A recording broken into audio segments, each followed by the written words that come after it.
신앙 고백하시겠습니다. 전능하사 천지를 만드신 하나님 아버지를 내가 믿사오며 그 외아들 우리 주 예수 그리스도를 믿사오니 이는 성령으로 잉태하사 동정녀 마리아에게 나시고 본디오 빌라도에게 고난을 받으사 십자가에 못 박혀 죽으시고 장사한 지 사흘 만에 죽은 자 가운데서 다시 살아나시며 하늘에 오르사 전능하신 하나님 우편에 앉아 계시다가 저리로서 산 자와 죽은 자를 심판하러 오시리라. 성령을 믿사오며 거룩한 공예와 성도가 서로 교통하는 것과 죄를 사하여 주시는 것과 몸이 다시 사는 것과 영원히 사는 것을 믿사옵나이다. 아멘. 다 같이 자리 앉으시고 찬송가 393장 찬양하겠습니다.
지금도 살아계셔서 역사하는 하나님 아버지 감사를 드립니다. 허물과 죄로 죽었던 저희들을 살리시기 위하여 하늘 보좌를 버리시고 이 땅에 오셔서 십자가를 지시기까지 저희들을 사랑하여 주시고 영원한 생명을 선물로 주신 은혜를 감사를 드립니다. 하나님의 자녀로 부르심을 받아 살아간다고 하지만 아직도 옛사람의 모습으로 살고 있는 저희들의 모습을 발견하게 됩니다. 저희들을 긍휼히 여겨주셔서 죄의 종이 아닌 하나님의 백성으로 담대히 살아갈 수 있도록 인도하여 주시옵소서. 이 시간 하나님께서 구별하여 주신 주님의 날에 원근각지에 흩어져 있던 믿음의 식구들이 한자리에 모여 하나님께 예배드립니다. 드려지는 예배를 통하여 우리가 주인 삼았던 모든 것을 주님의 십자가 앞에 내려놓으며 온전히 하나님 아버지께만 드려지는 예배가 되기를 간절히 기도합니다. 예배를 통하여 하나님과 인격적인 만남이 있게 하시며 우리의 육이 죽고 영이 사는 삶으로 살아가기를 소망합니다. 주님, 이곳에 주님의 몸된 교회를 세워주셔서 감사를 드립니다. 세우신 교회가 언제나 말씀 충만한 교회, 기도의 골방을 세워가며 예배의 회복과 복음을 증거하는 교회가 되기를 간절히 기도합니다. 다양한 세대가 모여 아름다운 공동체를 이루어 나아갈 때 다름을 주의 사랑으로 이해하며 함께 섬겨가며 주님이 보시기에 사랑스러운 공동체가 되기를 간절히 기도합니다. 이 시간 단위에 세워주신 목사님을 능력의 장둥이에 붙들어 주셔서 선포된 말씀을 통하여 예수님을 깊이 만나는 은혜의 시간 되기를 기도합니다. 목사님에게 영국간의 강건함을 주셔서 맡겨주신 말씀 사역을 잘 감당하도록 인도하여 주옵소서. 또한 교회 학교를 축복해 주시고 어린 자녀들이 드려지는 예배 가운데 성령 하나님 함께 하셔서 어려서부터 하나님 말씀을 잘 양육받아서 하나님의 자녀로 성장해 나갈 수 있도록 도와주시옵시길 기도합니다. 특별히 중등부 학생들, 청년들 열악한 환경 속에서 드려지는 예배를 받아주시옵고 세상이 줄 수 없는 오직 하나님만이 줄 수 있는 은혜와 평강을 누리는 시간 되기를 기도드리옵나이다. 사랑의 주님, 여러 가지 기도 제목을 가지고 예배를 드리는 성도들 하나님의 시간표에 우리 걸음을 맡기며 믿음으로 인내하며 하나님의 설하신 약속의 말씀을 붙들고 오늘도 감사함으로 주신 시간들을 살아낼 수 있기를 간절히 기도합니다. 이 시간 또한 말씀을 듣고 저희를 세상 속으로 나아갑니다. 어느 곳에 있든지 그리스도의 향기를 드러내는 한 주간이 되기를 간절히 소망하며 모든 말씀 예수님의 이름으로 기도드립니다. 아멘.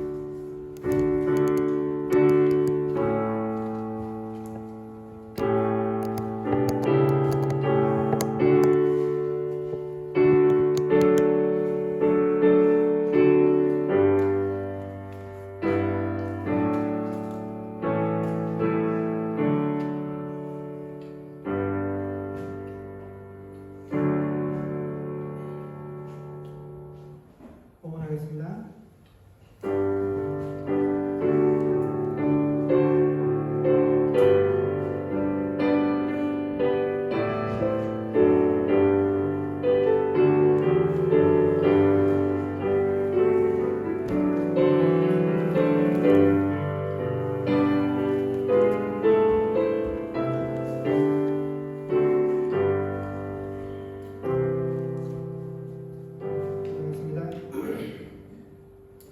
오신 하나님 은혜를 감사합니다. 지난 한 주간 동안에도 하나님께서 각 가정 가운데 허락하신 귀한 일터와 사업장에서 일하게 하시며 내가 얻은 모든 것들이 하나님께서 허락하신 귀한 은혜인 것을 고백하며 예물을 드리게 하시니 감사합니다. 10회 1조로 각종 감사의 제목으로 주정 헌금으로 드려진 헌물 가운데 우리의 중심들이 온전히 드려지게 하여 주시옵소서. 하나님, 우리가 세상을 살아가면서 우리 물질이 우리의 삶 속에 기묘한 것은 사실이나 우리의 삶이 결코 이 물질에 의해 달린 것이 아니라 하나님의 손길에 달린 것, 하나님의 은혜 가운데 붙잡힌 것을 주의 사랑하는 백성들로 하나님 알게 하셔서 우리가 풍족한 가운데서도 때로는 없는 가운데서도 늘 하나님께 감사하며 하나님께 기뻐할 수 있는 주의 자녀들이 되게 하여 주시옵소서.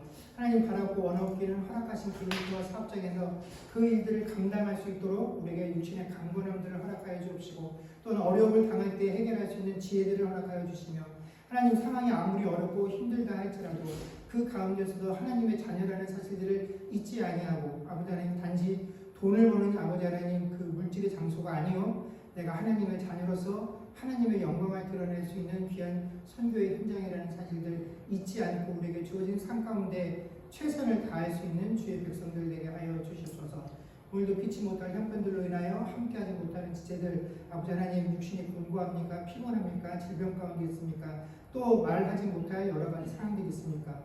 하나님께서 그 상황들을 앞서가시며 아버지 하나님 아름답고 선한 길로 예배하시고 인도하시는 그 은혜가 있게 하여 주셔서 아버지 하나님 우리가 다음 주에 함께 예배드릴 수 있게 하여 주시기를 원하며 또한 아버지 한국 땅을 떠나 이곳에 방문 중인 가정들이 있습니다. 하나님 남겨진 그 한국에 있는 모든 일터와 가정들과 사업장과 숨기는 교회 가운데에도 하나님께서 허락하시는 평안함이 있게 하여 주옵소서. 감사드리며 우리 주 예수님 이름으로 기도드립니다. 아멘. 교회 소식 전하겠습니다. 네, 오늘 예배 가운데 우리 안경남 권사님, 언니 되시는 권사님 4분 참석하셨습니다. 우리 예배 후에 함께 교제 나눠주시면 감사하겠습니다. 네, 하나님 말씀 보겠습니다.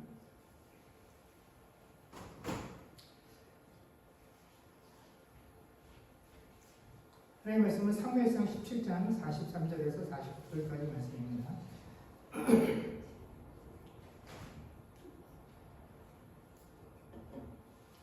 사무엘상 17장 43절에서 49절까지 말씀을 저와 여러분이 한 절씩 교독하겠습니다. 블레셋 사람이 다윗에게 이르되 내가 나를 개로 여기고 막대기를 가지고 내게 나아왔느냐 하고 그의 신들의 이름으로 다윗을 저주하고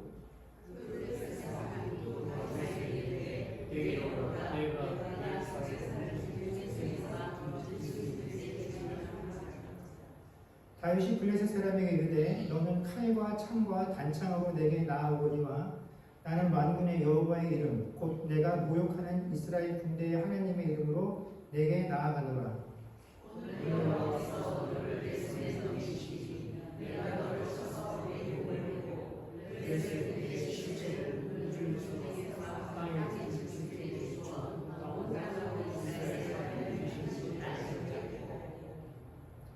또 여호와의 구원하심이 칼과 창에 있지 아니함을 이 무리에게 알게 하리라.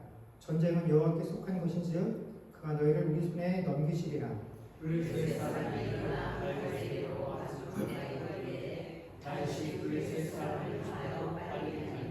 같이 읽겠습니다. 손을 주머니에 넣어 돌을 가지고 물매로 던져 블레셋 사람의 이마를 치매 돌이 그의 이마에 박히니 땅에 엎드러지리라. 아멘. 오늘 저희가 읽은 이 본문의 내용은 다윗과 골리앗의 이야기죠. 이 다윗과 골리앗의 이야기는 극적인 반전이 있는 매우 통쾌한 이야기이기 때문에 교회 다니는 사람들뿐만 아니라 세상 사람들에게도 매우 인기가 있는 그런 내용입니다. 특히 우리가 이렇게 세상에서 극복하기 힘든 힘의 차이가 있는 두 집단이 경쟁을 했을 때 아주 힘이 약해서 누구라도 이 사람이 질 거라고 예상했던 그 사람이 자기보다 월등히 뛰어난 그 상대를 이긴 경우 이 현상을 한마디로 요약하는 게 뭐냐면 다윗이 골리앗을 이겼다라는 표현이 사용될 정도로 이 다윗과 골리앗의 이야기는 스스로 내가 연약하고 이 상황과 이 조건에서 나는 질 수밖에 없다라고 느끼는 많은 이들에게 나도 다윗과 같이 인생의 반전을 쓸 수도 있다라고 하는 일말의 기대를 갖고 세상을 살아갈 수 있게 만드는 매우 긍정적인 메시지로 세상에서 많이 인용이 되는 내용입니다. 그러나 사실 애석하게도 성경이 다윗과 골리앗의 이야기를 통해서 우리에게 말하고자 하는 것은 약자 다윗이 강자 골리앗을 상대로 대결에서 승리했다라는 이야기가 아닙니다. 이 다윗은 골리앗을 대적함에 있어서 단 한순간도 자기가 골리앗보다 연약하다라고 고백한 적이 없습니다. 성경을 읽으면 아시겠지만 다윗은 골리앗을 설 때 늘 당당하고 늘 자신만만했습니다.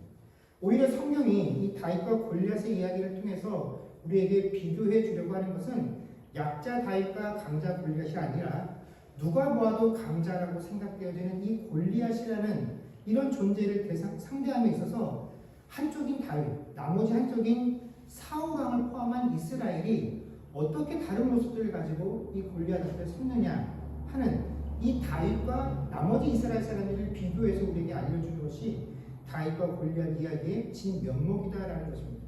그렇기 때문에 우리가 이 성경에 적혀있는 내용들을 보면 이 성경이 우리에게 어떻게 하면 약자가 강자를 이길 수 있느냐 하는 그런 내용들을 가르쳐주는 것이 아니라 똑같은 대상을 대함에 있어서 다윗과 사울왕, 나머지 이스라엘 사람들이 과연 어떻게 달랐느냐 하는 것을 우리에게 보여주고 있다라는 것입니다.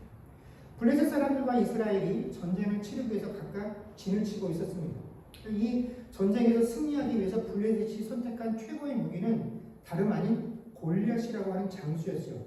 우리가 지난주에도 살핀 것처럼 이 골리앗이라는 인물은 어마어마한 신체 조건을 가지고 있는 사람이었습니다. 그래서 이 골리앗을 내 적으로 대면해서 상대해야 된다고 하면 누구라도 골리앗 앞에 서는 사람은 공포를 느낄 수밖에 없는 수준의 그만큼 뛰어난 신체 조건을 가지고 있었던 인물이 바로 이 골리앗입니다. 그래서 이 골리앗이 매일매일 이스라엘 진영에 와서 시비를 겁니다.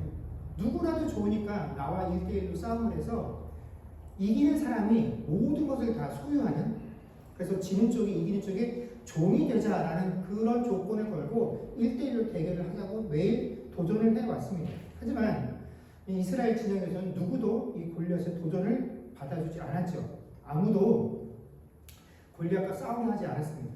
그런데 엄밀히 말하면 싸우지 않는 것이 아니라 싸우지 못하는 것이 더 적합한 표현일 것입니다. 그래서 사울 왕이 이 골리앗을 대적하기 위해서 자기 군대에게 아주 파격적인 조건을 제시합니다. 그 조건의 내용이 뭐냐면 누구라도 나가서 골리앗을 죽인다면 그에게는 엄청난 재산과 또 내 딸들 중에 한 명을 아내로 주고 그 집안의 세금을 모두 면제해 주겠다라는 조건을 내세웁니다. 그러나 이런 파격적인 조건을 내세웠음에도 불구하고 어느 한 사람 내가 한번 골리앗을 상대해 보겠습니다라고 나서는 사람이 없었습니다. 뭐 명예도 좋고 재산도 아무리 좋지만 그것이 내 목숨보다 소중할 리가 없기 때문에 그렇죠. 그렇기 때문에 이 골리앗을 대적함에 있어서 사울이나 나머지 이스라엘들이 당당하게 나가서 싸우지 못하는 이 상황을 보면서 그들을 비난할 수만은 없습니다. 하지만 아무리 눈앞에 있는 대적이 100% 우리가 질 것이라는 것을 명백하게 보여주고 있는 상황이다라고 하지만 그렇다고 하면 이렇게 이스라엘이 군대를 조직하고 나와서 이곳에 진치고 있을 필요가 없다라는 것이죠. 그저 사사시대와 마찬가지로 그 외적들에게 그들이 원하는 것들을 내어주고 그들에게 지배를 받으며 종처럼 살면 됩니다. 그냥 목숨을 보존받아서 살면 되죠. 그런데 이스라엘 백성들이 왕을 구했던 이유가 무엇입니까? 이렇게 살기 싫다라는 것입니다. 외적들에게 침을 받고 그들에게 종살이하면서 사는 게 싫은데 우리가 곰곰이 보니까 왜 우리가 대적들에게 종살이하면서 사는지 보니까 그들에게는 왕이 있고 우리에게는 왕이 없어서 그러니 이런 상황이 생길 때 우리를 인솔에 나가서 원수들과 싸울 수 있는 왕이 필요합니다 라고 하는 조건이 그들이 하나님께 왕을 필요로 했었던 이유입니다. 그리고 하나님께서 이스라엘에게 사울을 초대 왕으로 선택해서 허락하신 이유도 뭐냐면 블레셋으로부터 이 이스라엘 백성들을 구원해내라는 그 임무를 맡겼기 때문이죠. 그리고 실제로 사울이 왕이 되어서 블레셋과의 전쟁을 여러 번 치렀고 이미 여러 번 승리를 한 경험도 있었습니다. 그런데 이 모든 것들, 우리에게 왕이 필요했었던 이유, 또 이미 왕이 되어서 블레셋과의 전쟁에서 수차례 승리한 경험이 있었음에도 불구하고 골리앗 앞에 서는 순간에 그 모든 조건과 이유들과 경험들이 아무 소용이 없어지게 되었다라는 것이죠. 심지어 이 이스라엘 백성들은 골리앗과 싸울 의지조차 없었다라는 것입니다. 이런 이스라엘의 상태를 잘 보여주는 것이 다윗이 그 진영을 방문했을 때 그곳에 있던 사람들과의 대화의 내용입니다. 다윗이 아버지의 명령을 받아서 전쟁터에 있는 형들에게 도시락을 전해주기 위해서 이 전쟁터에 왔다가 마침 이스라엘에게 도발하고 있는 골리앗의 내용들을 보게 됩니다. 이 소리를 듣고 이 광경을 본 다윗이 노해서 저 블레셋 사람이 도대체 누군데 살아계시는 하나님의 군대를 모욕하느냐 하면서 분노를 하니까 그 옆에 있던 사람이 분노하는 다윗을 향해서 뭐라고 대답을 해주냐면 성경의 27절에 이렇게 기록을 합니다. 백성이 전과 같이 말하여 이르되 그를 죽이는 사람에게는 이러이러하게 하시리라 라는 것이었죠. 즉 다윗에게 뭐라고 대답을 해줬냐면 저 사람의 이름은 블레셋 장수 골리앗인데 골리앗이 날마다 우리에게 찾아서 이렇게 도발을 하지만 그가 너무 두려워서 우리는 감히 싸울 생각도 못하고 있다. 그래서 왕이 저 사람을 쓰러뜨리게 되면 이런 혜택을 주겠다라고까지 했지만 그래도 우리는 나가서 싸우지 못하고 있다라는 이 상황들을 쭉 설명해 주었다라는 것입니다. 여러분 다윗은 저희가 지난주에 말한 것처럼 아직 공식적으로 전쟁에 참여할 수 있는 나이가 되지 않았기 때문에 이 사람이 다윗에게 이런 이야기를 들려주었다라는 것은 야 우리는 용기가 없어 못하지만 너를 한번 해봐라 라고 하는 차원으로 한 말이 아니죠. 왜냐하면 전쟁터에 아직 공식적으로 나갈 수 없는 나이이기 때문에 다윗에게 이런 식으로 이야기를 한 것은 그거죠. 이런 파격적인 조건이 있음에도 불구하고 우리가 감히 골리앗과 대적하지 못할 정도로 우리 앞에 있는 적이 강대하다. 우리가 지금 매우 위험하고 까다로운 일에 처해 있다. 우리 상황이 이렇게 힘들다라는 것을 다윗에게 이야기해 주는 것입니다.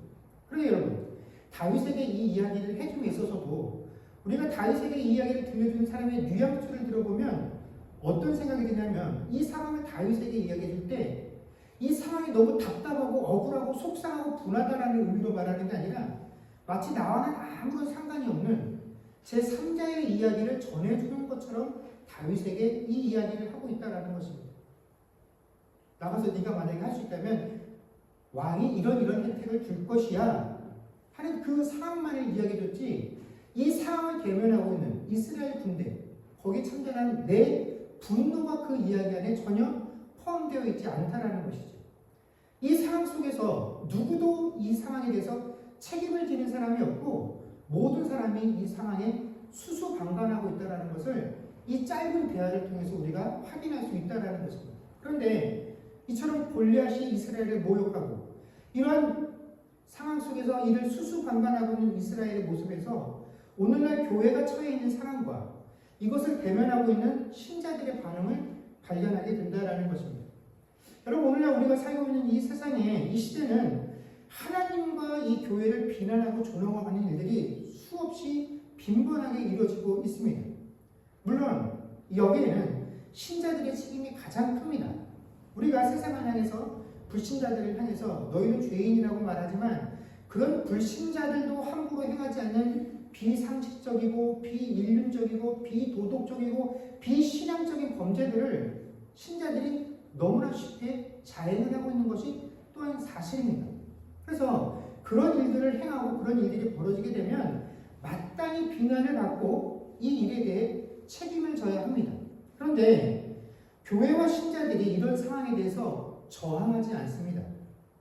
이것을 고치려고 노력하지 않습니다. 회개하지 않습니다.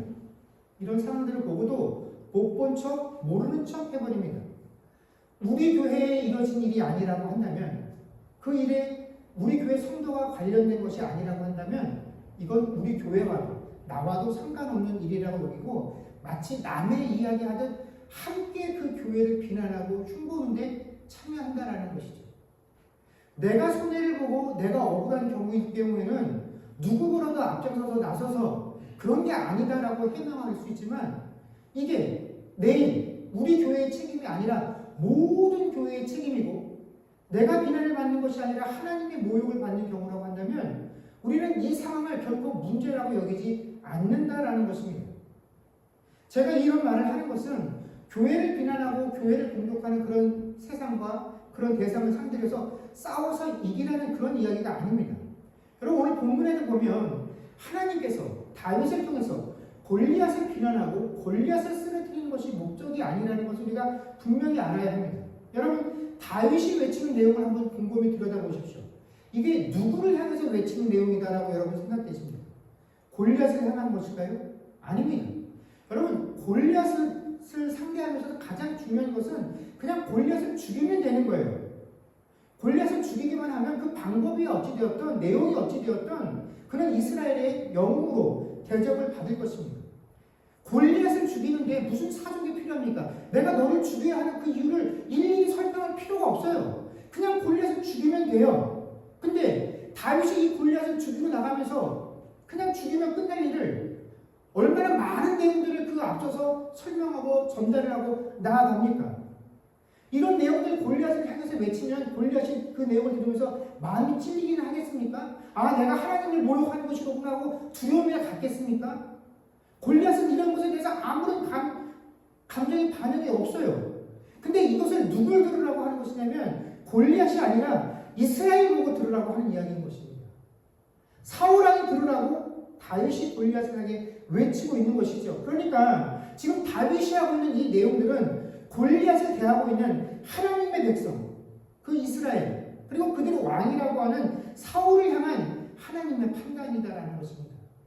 너희가 이렇게 했어야 되는데, 이렇게 대담하게 나갔어야 하는데 왜 그렇게 하지 못하고 있느냐 하는 그 책망이 다윗을 통해서 지금 우리에게 드러나고 있다는 것입니다. 지금 하나님께서 지적하시는 이 이스라엘과 사울왕의 문제가 뭐라고 생각하십니까? 여러분, 그들에게는 내가 하나님의 군대라고 하는 자각이 없다라는 것이죠.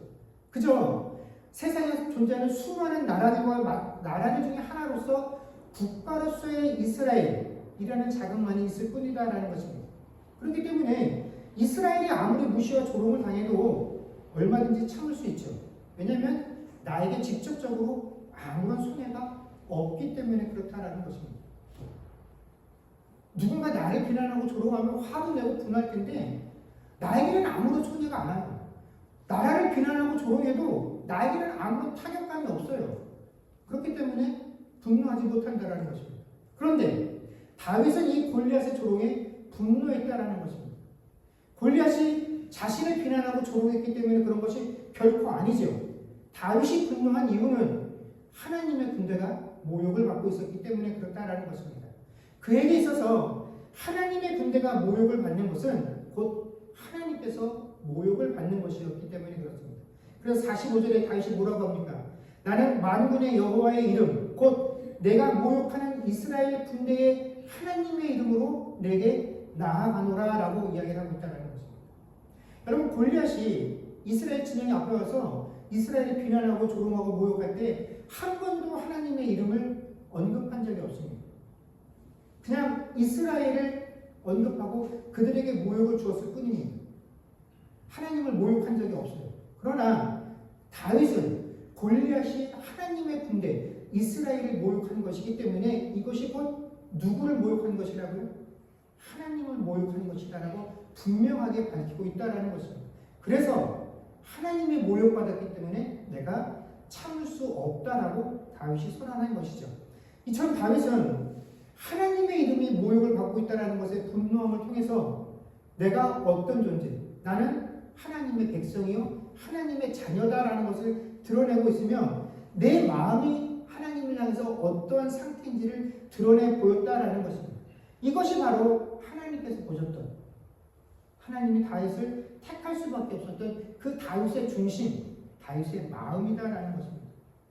여러분, 우리가 그렇기 때문에 이 본문 속에서 다윗의 반응과 외침을 통해서 우리에게 전하는 것은 우리가 생각하는 이 골리앗과의 다툼을 통해서 승리한다라는 그 의미와 목적이 하나님께서 생각하는 것과는 많은 것이 다르다라는 사실을 우리가 볼 수 있어야 합니다.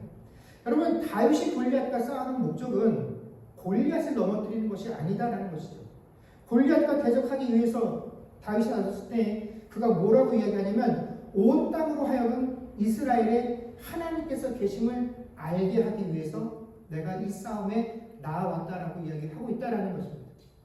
내 대적을 무찌름을 통해서 내 명예와 자존심을 지키는 싸움이 아니라 이 모든 역사의 주인이 누구냐 하는 것을 보여주기 위해서 내가 싸운다라는 것입니다. 그래서 이 싸움이 누구에게 속하는 것이라고요? 하나님께 속한 싸움이다라는 것입니다. 여러분, 내가 세상에서 성공하기 위해서 지식과 재능과 그것들이 필요한 것들을 요구하고 그것들을 얻기 위해서 하는 것은 하나님께 속한 싸움이 아닙니다. 내가 아무리 그럴듯하게 포장을 하고 거기에다가 내가 이렇게만 되면 하나님께 영광을 돌리고 하나님 내가 헌금하고 하나님을 위해서 봉사하고 헌신하겠습니다 라고 이야기를 해도 거기에는 결국 최종적으로 영광이 내 것이기 때문에 이건 하나님께 속한 싸움이 아니에요. 하나님이 우리에게 원하는 싸움은 이런 싸움이 아니다라는 것입니다. 그렇기 때문에 이 싸움에서 사람들이 우리가 이런 싸움에서 승리하기 위해서 우리에게 필요한 것은 세상에서의 좋은 것들이다라고 생각하지만 하나님의 말씀하시는 이 하나님께 속한 싸움에는 세상이 원하는 그런 것들은 중요한 무기가 중요한 수단이 될 수 없다라는 것입니다. 여러분, 다윗이 골리앗을 향해서 날린 가장 강력한 무기가 무엇입니까? 어떤 거인도 단 한 번에 쓰러뜨릴 수 있을 만큼 강력한 무기를 하나님께서 다윗에게 주셨습니까? 아니죠. 하나님께서는 다윗에게 그런 걸 주지 않으셨습니다. 골리앗 앞에 섰을 때 다윗이 지니고 있었던 것은 한 손에는 막대기, 다른 한 손에는 물매, 그리고 주머니 안에는 매끄러운 돌 5개만을 가지고 골리앗 앞으로 나아갔다라는 것이죠. 그런데 이것들조차도 골리앗을 쓰러뜨리는 데 있어서 결정적인 무기가 될 수는 없었다라는 것입니다. 여러분, 골리앗과 대면했을 때 다윗이 골리앗을 향해 날렸던 가장 강력한 무기는 그가 준비해왔던 이 돌이 아니라 하나님의 이름이다라는 것이죠. 45절에 보면 다윗이 블레셋 사람에게 이르되 너는 칼과 창과 단창으로 내게 나아오니와 나는 만군의 여호와의 이름 곧 내가 모욕하는 이스라엘의 군대의 하나님의 이름으로 내게 나아가노라. 아멘. 다윗이 가지고 있었던 가장 강력한 무기는 하나님의 이름이다라는 것입니다. 그가 물맷돌을 가지고 나가면서 너는 칼과 창이냐? 나는 물맷돌로 너를 상대하겠다고 한 것이 아니라 내게 있는 무기가 뭐라고요? 하나님의 이름이다라고 다윗이 분명하게 밝히고 그 무기를 가지고 하나님 대적 앞에 나아갔다라는 것이죠. 여러분, 하나님 백성에게 있어서 최고의 무기는 무엇입니까?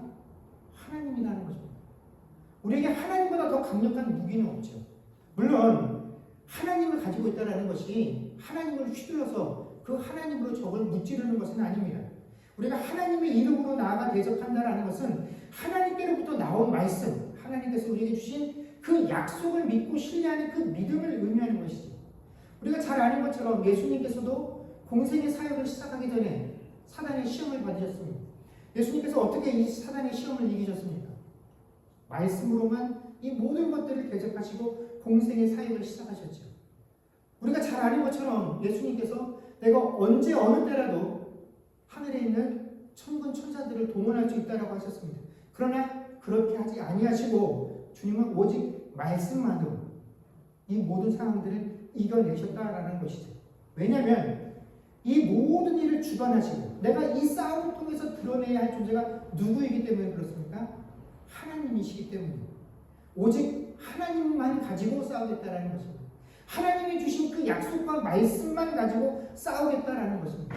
여러분, 성도가 누릴 승리라는 것은 내가 그 대적을 쓰러뜨렸다는 것, 내 앞에 꼬꾸라진 그 원수를 보면서 느끼는 그 희열감이 아니라 이 싸움의 주관자가 하나님이셨다라는 것을 이 싸움의 광경을 지키는 모든 사람들이 인정할 수 있는 것, 그것에서 우리는 승리를 누릴 수 있어야 한다는 것입니다. 이것이 성도가 싸워야 할 하나님께 속한 싸움의 특징이죠. 여러분, 만약 하나님께서 우리에게 주신 각종 재능과 은사들을 통해서 우리에게 있는 그 재능으로 싸워서 이기라라고 한다면 여러분, 우리는 하나님께 얼마든지 불평할 수 있습니다. 왜냐하면 하나님께서 각 사람에게 맡긴 재능이 다 다르기 때문에 그렇죠. 은사가 다 다르기 때문에 그렇습니다. 어떤 사람은 건강하고 어떤 사람은 가진 것도 많고 배운 것도 많아요. 근데 상대적으로 같이 하나님의 백성임에도 불구하고 나약합니다. 가진 것도 없어요. 사회적인 진리도 낮아요. 그런데 하나님께서 똑같은 결과를 원한다라고 한다면 그건 하나님이 우리에게 잘못된 것을 요구하시는 것이죠. 그럼에도 불구하고 하나님께서 모든 백성에게 우리에게 하나님께 속한 싸움을 싸우라고 요구하시는 것은 우리에게 주신 그 재능과 은사들을 통해서 싸우라고 하는 것이 아니라 하나님의 백성이라고 한다면 누구에게나 동일하게 맡겨주신 무엇을 가지고요? 하나님의 이름, 그 이름의 권세, 하나님께서 우리에게 맡기신 말씀, 그 약속을 붙잡고 싸우는 것이기 때문에 주님은 우리가 가진 것, 우리의 환경과 상관없이 우리에게 주어진 싸움을 싸우라라고 말씀해 주신다는 것입니다. 그래서 내가 목을 뻣뻣하게 세워서 이겼다라는 것으로 이 싸움에서 내가 승리했다라는 것을 보여주는 것이 아니라 내가 비록 세상 사람들이 보기에는 패했다라고 할지라도 내가 무릎을 꿇었다 할지라도 그 무릎 꿇은 상황 속에서도 저 사람이 하나님의 이름으로 하나님의 자녀답게 우리가 알고 있는 그 하나님의 사랑으로 싸웠구나. 그래서 그 우리의 뒤에 하나님이 계시다라는 것, 이 모든 것을 주관하신 이가 하나님이시다라는 것을 드러낼 수 있다라고 한다면 그 싸움은 우리의 승리다라는 것입니다. 이것이 우리가 싸워야 할 싸움의 실체다라는 것이죠. 여러분, 그런데 하나님의 백성인 우리들은 과연 이 싸움에, 이런 싸움에 얼마나 관심이 있습니까? 얼마나 이런 싸움을 행하고자 하는 의지가 있습니까? 우리가 하나님께로부터 분명한 하나님의 이름을 무기로 받았지만 우리는 이 무기를 잘 사용하지 않습니다. 사용하고 싶어 하지 않습니다. 왜냐하면 우리가 이 이름을 가지고 이것을 무기 삼아 이 땅에서 싸워가게 되면 이 싸움의 결과가 결코 내가 원하는 모습이 아니기 때문에 그렇다는 것이죠. 내가 원하는 것은 내 경쟁 상대를 분명하게 넘어뜨리고 그 위에서 내가 승리의 관을 높이 들어 올리는 그런 결과를 누리고 싶은데 하나님의 무기는 내게 그런 결과를 허락하지 않습니다. 그러나 여러분, 신자는 이기기 위해서 싸움을 하는 것이 아닙니다. 하나님께서 하시고 있다는 것을 드러내기 위해서 싸우는 것입니다. 여러분, 우리가 불신자나 다른 형제 자매들보다 더 높은 지위에 오르고 더 잘되고 더 형통하고 더 부를 쌓는 것이 승리가 아니라 오른뺨을 맞으면 어떻게 해요? 왼쪽 뺨을 내주어야 합니다. 억지로 오리를 가자고 하면 심리를 가지고 또 속옷을 빼앗으려 하는 자에게는 겉옷까지 내어줄 때, 그래서 저 사람이 참으로 하나님께서 주신 그 말씀대로 살고 있구나 하는 것을 보여줄 수 있을 때 다 뺏겼지만 우리에게 남는 건 뭡니까? 승리인 것입니다. 그런데 그 세상의 승리를 얻고자 노력하고 애쓰고 혈기를 부리고 내 것을 주장하면 여러분, 거기에 하나님께서 우리에게 요구하시는 그 신자의 승리는 있을 수 없다는 것입니다. 우리는 골리앗과 같은 존재를 살아가면서 수없이 대하게 됩니다. 그럴 때 우리는 하나님에게, 하나님, 저런 큰 대상, 저런 강력한 대상을 대함에 있어서 물맷돌로는 어림도 없습니다. 하나님, 탱크를 주십시오라고 항상 기도합니다. 여러분, 그러나 우리가 생각하기에는 탱크를 얻어내는 것이 믿음이고 탱크를 주시는 것이 하나님의 축복이라고 생각하지만, 여러분, 탱크가 있다고 한다면 다윗이 아니라 누구라도 나가서 골리앗과 싸워서 이길 수 있습니다. 그러나 하나님께서 우리에게 허락하시는 건 아무리 탱크를 달라고 해도 물맷돌을 주십니다. 하지만 걱정할 필요가 없습니다. 왜냐하면 우리 손에 쥐어진 그것이 아무리 보잘것없는 수단이라고 할지라도 우리가 하나님의 이름으로 한다라고 하는 그 믿음을 가지고 그 물맷돌을 던지면 그 작은 것이 바로 승리를 견인하는 것이기 때문에 그렇습니다. 여러분, 물맷돌을 가지고 나가서 그 대적을 향해서 던질 수 있는 것, 여러분, 그것이 믿음입니다. 흔히 세상 사람들은 용기라는 것을 표현할 때 두려움이 없는 상태를 용기다라고 표현들을 합니다. 그래서 그 두려움을 떨쳐내는 상황을 용기라고 하지만, 여러분, 사실 용기라는 것은 두려움을 떨쳐낸 그 상태를 이야기하는 것이 아닙니다. 용기라는 것은 두려움을 알면서, 두려움을 느끼면서 그 두려움 때문에 떨림에도 불구하고 하나님의 약속과 말씀을 신뢰하면서 믿음의 선택과 행동을 할 수 있는 것, 여러분, 그것이 바로 믿음의 용기다라는 것이죠. 여러분, 두려움을 떨쳐내는데 무엇이 문제가 될 수 있겠습니까? 근데 우리는 그 두려움을 떨쳐낼 수 없어요. 하나님이 두려움을 떨쳐내라고 하실 때에는 두려움이 아무것도 없는 그런 상태가 아니라, 네가 비록 두렵고 떨리겠지만 네 손에 쥐어진 그 물맷돌을 던지는 이가 네가 아니라 하나님이라는 그 사실을 네가 믿고 그것을 하면 그 뒤에 이루어질 모든 결과를 누가 책임지신다고요? 하나님께서 책임지신다라는 것을 우리가 믿는 것, 그것이 바로 믿음이다라는 것입니다. 여러분, 탱크를 가지고 나가 싸우면서 그것을 믿음이라고 말할 수는 없다라는 것이죠. 여러분, 돈을 두려워하는 사람은 돈을 구할 수밖에 없습니다. 명예를 두려워하는 사람들은 명예를 구하고, 건강과 생명이 두려운 이들은 이것을 구합니다. 사람들은 자신이 두려워하는 것을 하나님께 구합니다. 왜냐하면 그것이 있어야, 그것을 소유해야 비로소 두려움에서 벗어날 수 있기 때문에 그렇다는 것이죠. 그런데 하나님을 진정으로 두려워하는 자만이 하나님을 구할 수 있습니다.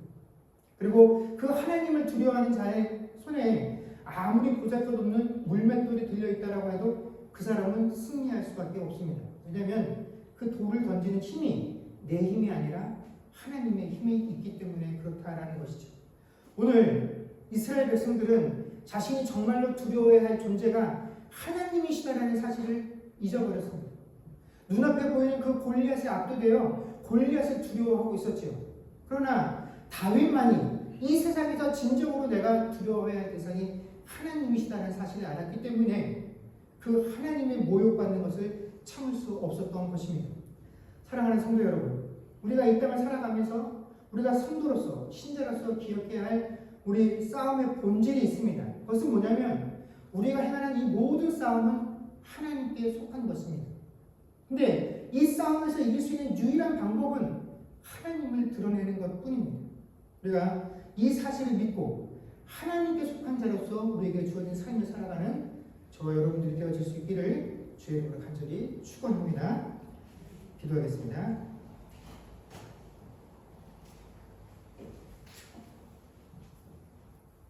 그렇습니다. 주님, 우리가 세상을 살아가면서 우리는 수도 없이 골리앗과 같이 감히 내 힘으로 대적할 수 없는 그런 많은 난관과 어려움들을 대면하게 됩니다. 그 어려움들이 압도되어서 어찌할 바를 모르고 그 문제를 해결할 수 있기를 우리는 늘 하나님께 구합니다. 그런데 그 상황 가운데서 우리가 정말로 중요한 것을 놓쳐버리게 됩니다. 하나님께서 우리에게 요구하는 우리 신자의 모든 싸움은 하나님께 속한 싸움이고, 이 하나님께 속한 싸움의 가장 강력한 무기는 하나님의 이름입니다.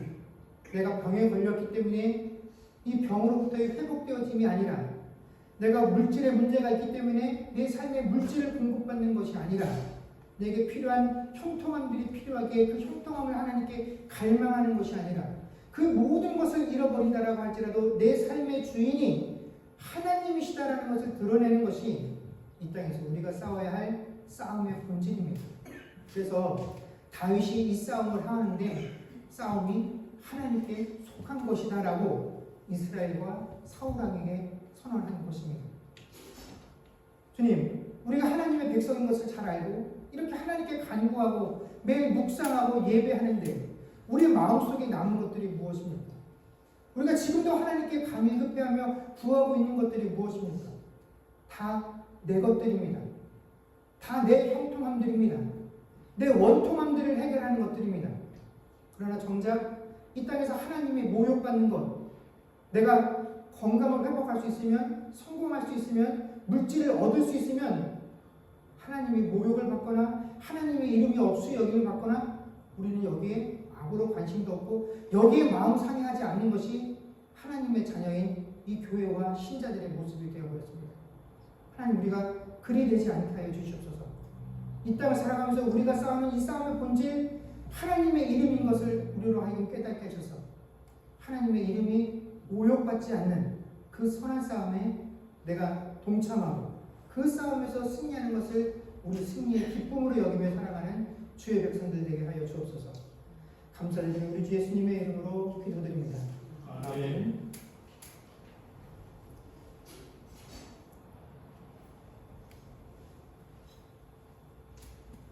하나님의 은혜를 지키십니다. 찬양하겠습니다.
지금은 우리 주 예수 그리스도의 은혜와 하나님 아버지의 크신 사랑과 성령님의 교통하심과 충만케 하는 역사가 이제 이 땅의 신자의 싸움은 하나님의 이름을 드러내는 것임을 믿고 고백하는 주의 백성들과 그들의 가정과 사업과 자녀들과 미래와 이 교회 위에 이제로부터 영원토록 함께 있을지어다. 아멘.